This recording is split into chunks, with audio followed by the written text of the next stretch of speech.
Okay, asinibingelela nonke emhlabeni wonke ezweni lonke. Silapha ekhaya noma silapha kwaNgonyama.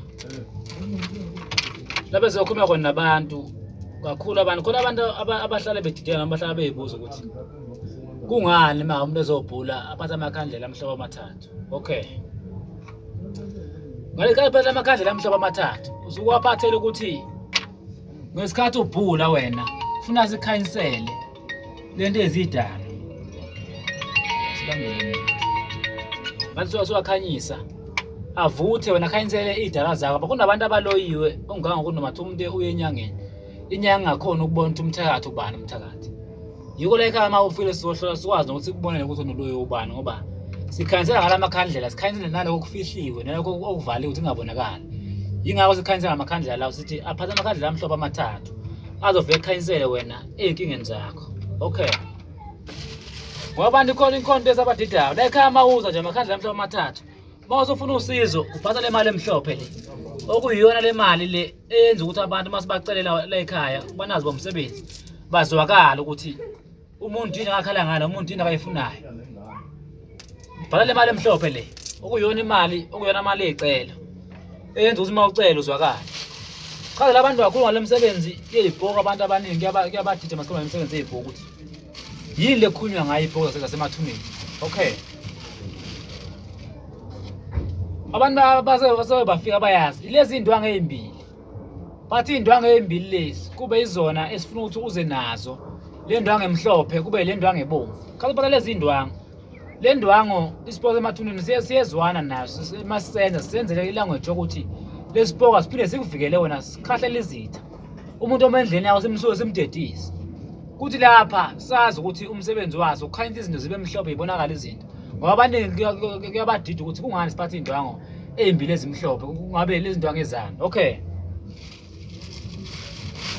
Bayabebuze bethi mangabe kwenza imisebenzi yebhoki kuyoba nesipoko ngiphambi kwami cha. Ngeke umsebenzi sivuza ibhoki emathuneni zabelungu.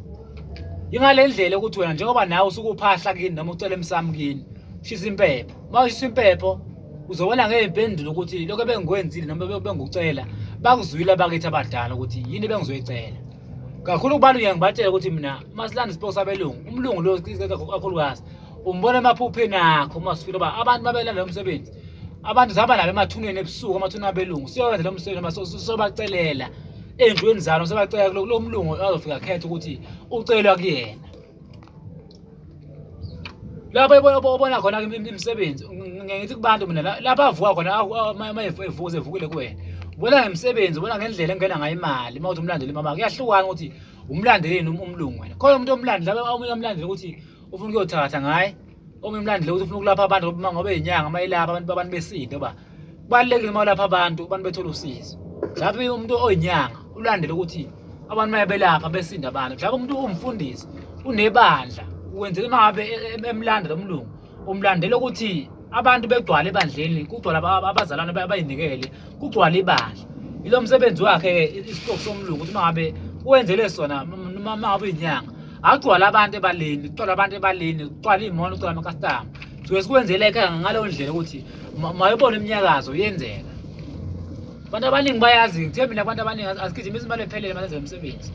Kuphela khona izinto ezinye engesikhuluma masikhuluma ngomsebenzi lo wasebalungwini. Suke sikhuluma ngezinto ezodinga ukuthi mahlale phansi sizikhulume. Ungangibuzi ko WhatsApp ukuthi nokuthi angeke ngiphendule ngempela. Odinga ukuthi kube ukuthi uma ufone sichaze ukuthi ayifike esigodlweni. Sizokuchazela kahle ngalo msebenzi ofunayo uzohamba usunolwazi ngoba ubalekile umsebenzi uma ngabe ulandile sikuchazele kahle uzwisise mangabe ungawufuni uyeke mawufuna uthathe. Khona indoda la khona indoda ephila la indoda lena umsebenzi wayimali ezwana nemali engeke ngichaze kakhulu kubantu abenza imisebenzi eminingi namathiwa umuntu khona laba afuna ukuyakho ufuna ukuphumelela into nazenzayo mhlawumbe thu umuntu abantu bamasalamuzi igebengu yini sibenza khona lapha lo msebenzi yabo thi umuntu ufuna ukwenza amasalamuzi sibenza la ekhaya lawo bantu sibenzele ukuthi benze into zabo lezo ezingazazi nathi bazazi basebenzani bona kube ukuthi ufuna ukuthi wena ndaba unecala icala liphumelele mhlawumbe ufuna ubone uhlala unemali imali ungalimi uthola imali bese uyimosha ngoba khona abantu abangakwazi ukuphatha imali. Umuntu uma ngabe akade nemali bese umuntu amosha imali ayisebenza abantu umuntu imali ngendlela engafanele ukuthi akayisebenzise ngayo. Uma sikwenzele lento ke uma uyinyanga akwazi uma sikwenzele uyinyanga bese kuthiwa wena uthola lapha abantu ababili ngelanga. Abantu abafika la ekhaya laba la ekhaya gcwala imono gcwala konke lento kodwa ngizokubona konke lokho umsebenzi masikwenzele ekhaya. Uma uyinyanga nje sukuma phansi sifike sikwenzele imisebenzi kuyahlukanza na usikwenzela ngayiphi indlela. Kuyahlukanza ukuthi sikuthintelele umsebenzi wakho lowo esiwenzayo.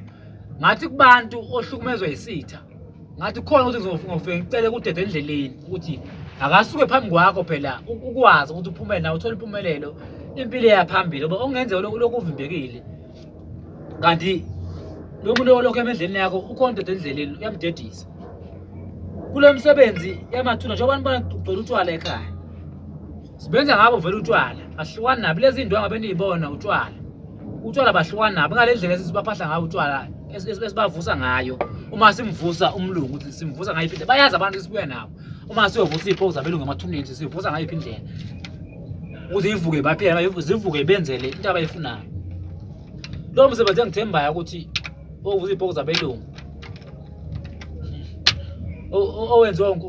owenziwa lapha ngonyama eJimston. Wenziwa lapha ngonyama eJimston oyiphoku zabelungu. Angisho phela ukuthi ngithini. Kunabanye masebewenza sebenza kabi cha. Nami kungijabulisa lokho ukuthi ngibe isibonelo esihle kubanye abantu abasiza abantu. Ukuthi babone abantu ukuthi ziningi into engaphilisa abantu ngoba kuyenzeka umuntu mhlawumbe nawe uyathanda ukwenzela abantu lo msebenzi uyathanda nawo abantu abavusela. Woza ke ngikunike lawo mandla ukuthi nawe uphinde ukwazi ukuvusela abanye. Kodwa ufuna ukwazi ukuthi ke uzokhokha phela ndoda. Uma uyinyanga uzokhokha. Angeke kufana nalomuntu olanda simlekelele. Sizokuvusela sikwenzele into oyifunayo. Ukwazi nawe ukwenzela abanye abantu, ukwazi ukukhulu ulwazi nonalo. Le msebenzi ey'phoku zabelungu ayiphazamisi indawo, ayiphazamisi idlozi lakho. Kuphela ukuthi uma ngabe ukhuluma naye umlungu, awukhulumi naye endaweni yedlozi. Awukhulumi naye ngempepho, ukhuluma naye endaweni yakhe la umbeke khona, umphahlele khona, akwenzele imisebenzi, awumhlanganisi nedlozi. Futhi akaphazamisi idlozi lakho, uyaqhubeka uma umuntu wedlozi. Kuba umuntu umuntu wedlozi ngendlela vele obuvele wona uphila ngayo. Ngathi nje akanamthetho athiwa khona uyakuphazamisa noma uyakuthikameza. Angazi noma abantu bachazele kahle uma usekhona umuntu onombuzo kulokhu. Kodwa okubalekile mozo la ekhaya. Phatha imali emhlophe. Phatha imali emhlophe bakwethu. Phatha imali emhlophe uma ufuna sikusiza. Imali emhlophe ungayishiyi. Ekuhloleni amakhandlela amhlophe amathathu. Ungashili amakhandlela. SeJimston lapha esikhona eDelmo bayazi abantu abaningi. Sedemo lapha ku Bosberg 1401 ku Deep Road. Ilapho uzothola khona. Mawufika lapha eDelmo uthi ufuna ngonyama uzongithola. Bowuthatha bekudaletha abantu bekulethela ekhaya. Bowuthatha bekhomba abantu la ekhaya. Engithi kuwe nawe ke kulaba khona bedidekile mangabe uzuvuza imisebenzi uyivuza ngayiphi indlela. Nawe osibuka namhlanje. Caciseleka noma nawe uzochazela abanye ukuthi umsebenzi lo namasuwela siwenza ube kanjani. Lo muntu ngithembe nama ngabe lo mlungu uzivusele yena. Ngithe kubantu ufuna afike uzofika kwena ebusuku mawulele. Ungathi uzobona umlungu ihamba yaje ngoba sengibona umlungu. Cha, kufana ngoba ngithe mawusuphahla abantu bakene bangasekho. Siyabonga kanjalo siyabonga kakhulu siyanithanda uNkulunkulu anilonde angigcine nje konke nikufisayo. Simfisela nje konke okuhle, simfisela konke okuhle engathi kunifisana nabasafuna ukufika la ekhaya. Namathiwa abaphesheya kwelwandle sinethemba ukuthi bazohamba befike nabo. Boyohamba nabo lokho abasababambile ukuze kubadedele. Baze bafike la ekhaya nabo bazothola